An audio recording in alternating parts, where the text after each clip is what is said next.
So ito na ang matinding pasabog ngayon mga sangkay, magkakalaglagan na po at mukhang mayayari mga sangkay ang dinala ni Senator Marcoleta na witness laban po dito sa flood control scandal mga sangkay. Naku, matindi po ito.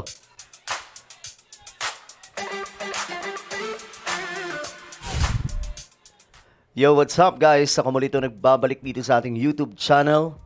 At ayun nga po mga sangkay, pag-usapan po natin itong malaking pasabog ngayong araw, no? Na mukhang mabibisto, may mabubuking dito. Ilalaglag na ba ang pangalan ni Senator Marcoleta at kung sino pang individual na nagdala sa isang peking witness sa isang hearing nakaraan mga sangkay sa Senate Blue Ribbon.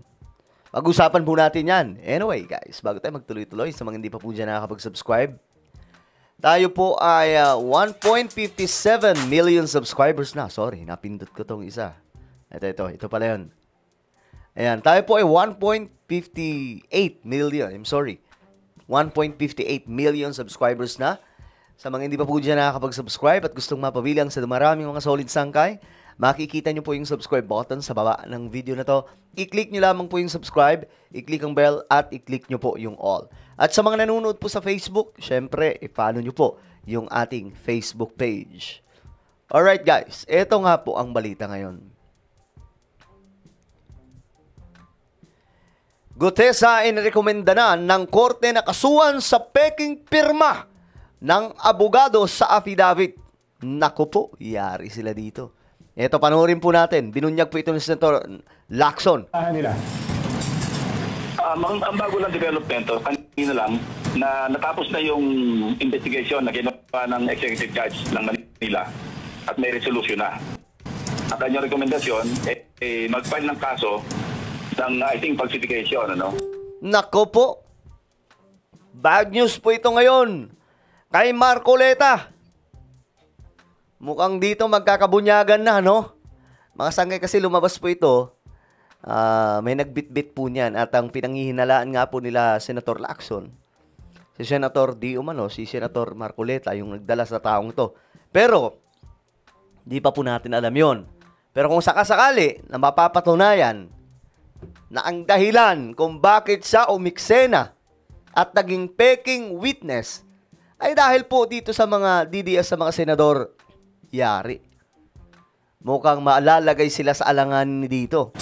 And possibly perjury against, of course, yung principal actor, si Orly Gutesa, dahil napatunayan na hindi real signature noong si Petsi Espera, yung notaryo publiko. Kasi... pineke kasi mga sangkay yung perma eh. Galing, no? Pineke yung perma. Doon pa lang mga sangkay, alam nyo na mayroong kababalaghang doon. Natawa nga po ako nung ipinagtanggol po yan ni Rodante Marcoleta sa isang parang ano nila, program doon po sa Net25 na sinasabi doon na kahit na sabihin, kumbaga parang kahit peke or totoo man ang perma, na kapag lapag na daw po siya ng kanyang testimony, ang problema nga po doon, parang ang nangyari pa, kahit sinungaling siya, parang ganun, di ba? Kahit sinungaling siya, ang importante, nagsalita na siya. Anak ng toko, di ba? Sa kanyang investigation, nagpakuha siya ng mga specimen signatures ni Atty. Espera para i-match niya doon sa tinatawag na question document na kung saan nakapirma si Di Umano, nakapirma si Atty. Espera. Ako, yari. Bilang notaryo publiko noong sinumpang salaysay ni Orly Gutesa. Nako. Eto na mga kaibigan. Magkakabukingan na. Kahit ano talagang tago nila Marcoleta dito, kung dinot-dot ito ni Lacson, mayayari sila kasi investigador to si Lacson. Nakalimutan po ata ni Marcoleta na magaling mag-imbestiga itong si Lacson, no? Nakalimutan po ata niya na isa po itong dating PNP chief. At hindi lamang basta naging PNP chief, kundi talagang may pangalan po talaga na binibitbit at may galing. Kaya ngayon, magkakabistuhan to, mga sangkay. So may findings na yon at I think nire-recommend niya ngayon sa prosecutor's office ng DOJ na magsampa ng demanda, magsimula ng preliminary investigation against Gutesa and those responsible for presenting. Yari sila dito. Kung sino ang nasa likod daw ni Gutesa, mananagot. May mga pangalan po na lumalabas mga sangkay. Mayroong pong Depensor, may Marcoleta. Pero, syempre, papatunayan yan mga sangkay. Pero kung ano man ang lalabas sa statement ni Gutesa, kung sino nagpadala sa kanya, mapapahiya po sa publiko. Biruin nyo, binitbit siya doon. Tapos, peke pala ang lahat ng mga binitawan. Ano na pa naman ako, kumaga tuwang-tuwa na ako noon. Sabi ko, finally, may magsasalita na. Ito na yon. May mailalaglag na speaker. Yun pala. Peke, anak ng toko yan. His affidavit. Hindi ko alam kung sino yung saklaw noon.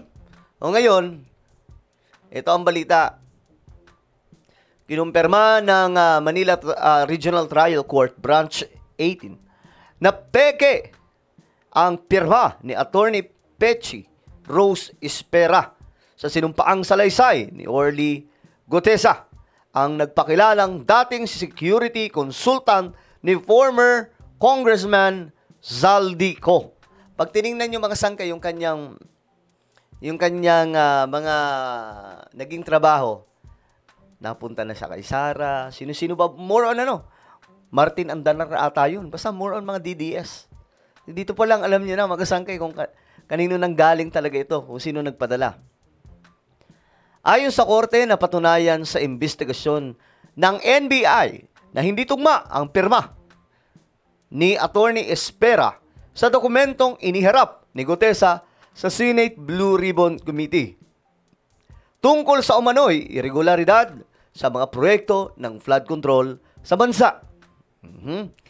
Sa 11 na pahinang dokumentong nagsasaad ng resulta ng NBI forensics report na nilagdaan ni Executive Judge Carolina Icasiano Sison, sinabing base sa pagsusuri gamit ang forensic tools, ayan mga sangkay, may malalaking pagkakaiba sa estilo ng sulat sa pagitan ng tunay na pirma ni Espera at ng ginamit sa affidavit.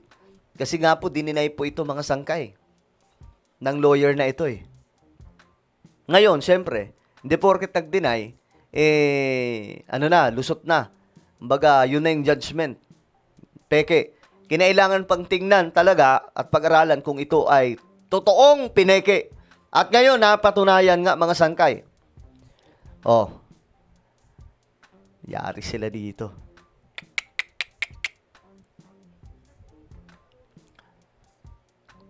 Sabi dito, dahil dito inirekomenda ng korte na ang pagsasampa ng kasong falsification laban kay Gutesa at sa iba pang taong gumamit o nagpasa ng dokumentong may peking pirma ng abogado. Ayan na mga sangkay.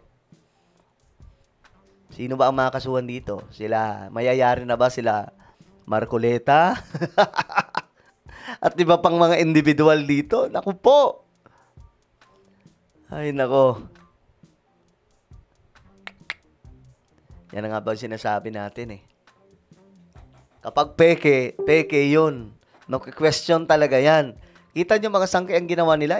Yung mga DDS, nung una paniwala dito. Actually, kahit naman ako, naniwala ako nung una.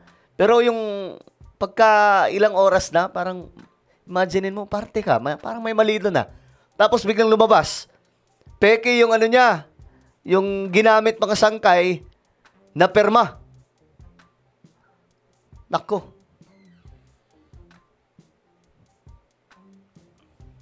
Doon pa lang may sabit na mga sangkay. Ang tanong kasi dyan, sino nagpadala sa kanya? Sino ang nagturo sa kanya na gawin yon? Napakatanga naman nun, bakit niya ginawa yun?